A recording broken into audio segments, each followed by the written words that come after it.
আমরা আজকে গিয়েছিলাম মাননীয় চিফ সেক্রেটারি মহোদয়, DG sir, CP sir Howrah তারা ছিলেন।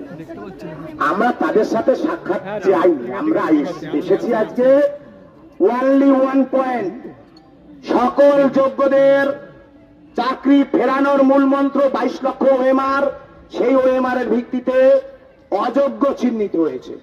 সেই ওএমআর এর ভিত্তিতে সরকার, হাইকোর্টে চিন্ময় বাবু বলছিলেন, হাইকোর্টের ডিভিশন বেঞ্চ বলেছে all OMR must be public domain. হাইকোর্টের রায় মানছে না। আজকে সেই ওএমআর এর ভিত্তিতে যোগ্য তালিকা সরকারের কাছে তৈরি আছে। রাজ্য সরকার, মমতা বন্দ্যোপাধ্যায় আমাদের মুখ্যমন্ত্রী, তিনি আমাদের প্রিয় মুখ্যমন্ত্রী, তিনি যদি মনে করেন তার ওই চেয়ারটা খুব ভালো লাগে, তাহলে সেটা ভালো লাগুক।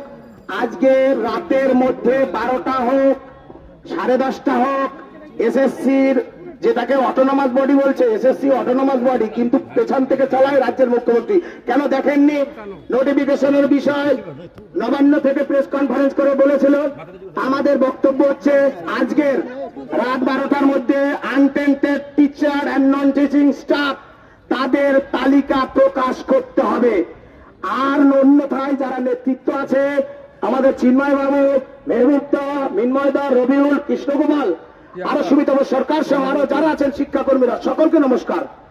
আমরা একযোগে এক হয়ে আজকে লড়ছি। যোগ্য তালিকা দিন, আমাদেরও কলঙ্কের হাত থেকে মুক্তি দিন, যোগ্যদের চাকরি ফেরত দিন। কোন টালবাহানা, কোন অজুহাত, কোন শক্তির কাছে, কোন রাজনৈতিক শক্তির কাছে আমরা অন্তত মাথা নত করব না। এটা আমাদের বক্তব্য।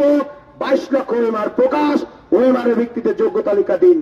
আর মাঝখানে ডান দিকে বাদিকে কোন সেন্টেন্স নেই। পরীক্ষা 10 বছর পর মানছি না, মানবো না, একটা লাইনও বলবো না পরীক্ষা নিয়ে।